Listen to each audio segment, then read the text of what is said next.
On this day 100 years ago, the Somme was just a beautiful river meandering through northern France.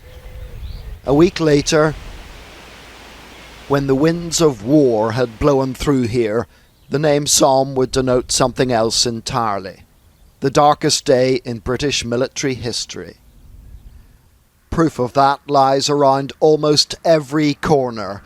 The landscape is dotted with more than 200 cemeteries, some small, some with thousands of headstones, all of them beautifully kept resting places for the men and boys who died here.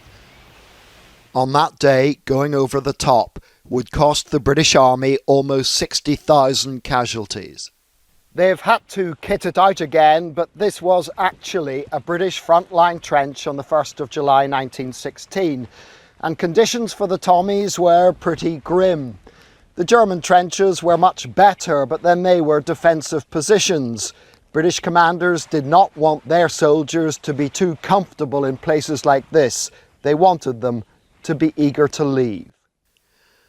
On the eve of battle, the British commander, General Rawlinson, told the Newcastle commercials they wouldn't need their rifles, for they would find every German killed by British artillery. But he was dead wrong. Advancing through wheat not yet ready for the scythe, it was the British soldiers who were cut down. German machine gun fire was savage. The numbers of people who were wounded, killed or missing on the first day was staggering. It'd never been seen before and it's never been seen again since. And not only was it affecting those people, but thousands of people back at home as well. So communities were completely devastated by the Battle of the Somme. Charlotte is a leading historian who conducts tours here. It was from this wood that, among others, the Accrington Pals advanced that dreadful morning.